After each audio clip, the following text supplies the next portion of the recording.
मैत्री शब्द ही अपने आप में बहुत गहरा है, आत्मिक है, भावनात्मक है। मैत्री भाव, मोह भाव में और मैत्री भाव में अंतर है। मोह भाव कुछ लोगों से होता है, मोह भाव परिचितों से हो सकता है, पर मैत्री के लिए परिचित अपरिचित का कोई बंधन नहीं। प्रेम भाव हो सब जीवों से, सब कहा है, कुछ लोग नहीं कहा। प्रेम, प्रेम यानी मैत्री, मित्रता शब्द से मैत्री बनी है। प्रेम भाव हो सब जीवों से, सभी जीवों के प्रति मैत्री का भाव हो, प्रेम का भाव हो। परिचित हो अपरिचित हो कोई फर्क नहीं पड़ता है। व्यक्ति व्यक्ति होता है, संवेदनशील है, उसकी भावनाओं को सहानुभूति मिलना चाहिए। तुम कुछ दो या ना दो, देना लेना तो एक बहुत बाहर की प्रक्रिया है। तुमने यदि उसके लिए अपनी सद्भावना दे दी, उसके भले के लिए तुमने अपने घर पर बैठ कर के विचार भी कर लिया, तो यह उसके लिए क्या फर्क दिखाएगा उसका भाग्य जाने, लेकिन इस भाव का तेरे पर प्रभाव पड़ेगा ही पड़ेगा, पड़ेगा ही पड़ेगा। तूने किसी के हाथ में रचने के लिए मेहंदी को बांटना शुरू किया है, पीसना शुरू किया है, तो आगे सामने वाले के हाथ रच पाए ना रच पाए, तूने किसी के लिए रचाने के लिए यदि मेहंदी बांटना पीसना शुरू किया है, तो तेरे हाथ तो रचना उसी समय से शुरू हो जाएंगे। किसी को तिलक लगाने के लिए यदि तुम्हारी अंगुली आगे बढ़ी है, तो सामने वाले के माथे पर तिलक कब लगेगा, लग पाएगा कि नहीं लग पाएगा, उसमें तो समय की प्रतीक्षा करना पड़ेगी। लेकिन तेरी अंगुली में तो केसर पहले लगना शुरू हो जाएगी, होता है। और यही विज्ञान भावनाओं का सद्भावना के रूप में जैन परंपरा में स्वीकृत है। सारी दुनिया ने, दुनिया के विज्ञान ने इसे स्वीकार किया है। भावनाओं का प्रभाव पड़ता है। छोटे थे तो भोजन करते समय या पानी पीते समय हिचकी आने लगे। हिचकी जानते? जानते, हिचकी कोई नया शब्द नहीं है। हिचकी आने लगे किसी को, तो घर के बड़े बूढ़े बुजुर्ग या माताएं वगैरह क्या कहने लगती, तुमको कोई याद कर रहा होगा, तुमको कोई याद कर रहा। अब उस समय कोई फोन फान तो रहते नहीं कि कोई जाके सूचना दे दे, तो भी वो कहते याद कर रहा होगा, कोई याद कर रहा। और फिर दिन दो दिन में कहीं ना कहीं से कोई ना कोई आते जाते समाचार ऐसा मिलेगा कि वो ऐसा ऐसा था। बहुत फर्क पड़ता है। खुजलाते हैं ना हाथ, कभी कभी हाथ खुजलाते हैं तो कोई कहता पैसा मिलेंगे, हैं? कोई कहता कोई याद कर रहा होगा। ये सब विज्ञान का भाव है और इसका प्रैक्टिकल भी है।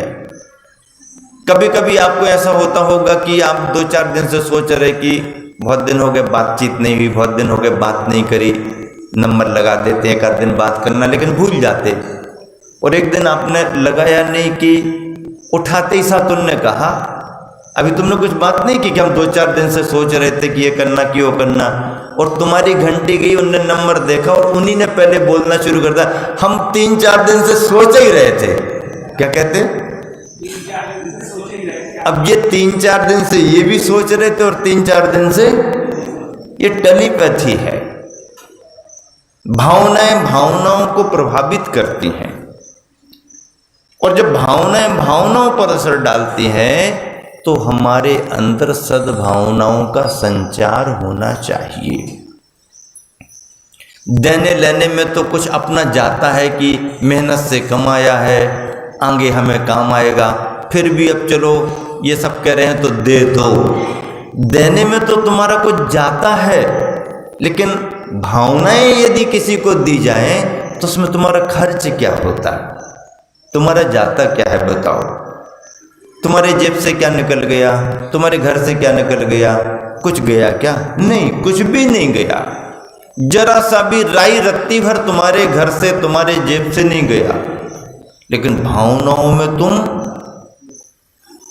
पूरा संसार लुटा सकते हो। जो तुमने बसाया उसको भी और जो तुम्हारा नहीं है उसको भी। और ऐसा कह दिया जाए तो आदमी अपना बसाया हुआ बचा के रखेगा, दूसरे का ही लुटाता रहेगा। नहीं, भावनाओं से आप जो चाहो वो दे सकते हो। इसी भावना के सिद्धांत को लेकर के विज्ञान बहुत आगे बढ़ गया है। माली बगीचे में पहुंचता है, पत्तियों में, डालियों में, फूलों में एक आनंद जैसा अनुभव होता है, हर्ष की अनुभूति होती है उनको। कैसे होती होगी हर्ष की अनुभूति? माली आया है, उन पेड़ पौधों के लिए मालिक है, सेवा करता है, ध्यान रखता है। बहुत सारे जानवर इतने अभ्यस्त हो जाते हैं कि जब तक मालिक का हाथ उसके ऊपर ना फिरे उसको ताजगी सी नहीं आती है।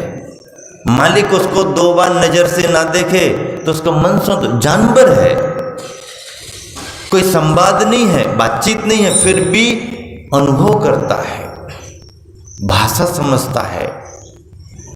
आप ना भी बोलो तो आपके भावों को पहचान लेता है कि आपके भाव कैसे होंगे, आदि इत्यादि प्रकार से। तो प्रकृति, प्राणी, सब सारा जगत संवेदनशीलता को पकड़ लेता है। एक छोटा सा बच्चा भी माँ के सब तरह के भावों को जानता है। चेहरे में डांटने की मुद्रा को अलग समझ लेता है और दुलार की, खिलाने की मुद्रा को अलग समझ लेता है। उसका मन खेलने का है और माने जरा बिल्कुल तो वो उसके चेहरे पर भी वही भाव आ जाते हैं, रोने लगे, डरने लगे, कुछ बोले नहीं फिर भी। तो ये सारा विज्ञान बिन बोले भी अपनी भावनाओं को प्रेषित करता है। तीर्थंकर भगवंत भव भवांतर में इतनी सद्भावनाएं संजोते रहे, लोक कल्याण की इतनी भावना भाते रहे, विश्व कल्याण की इतनी भावना भाते रहे, प्राणी जगत के कल्याण की इतनी शुभ भावनाएं भाते रहे कि उनका जब पुण्य फला तो इस रूप में फला कि वो जहाँ विराजमान हो जाए वहाँ 6 ऋतुओं के फल फूल एक साथ आ जाएं, अपने आप आ जाएं।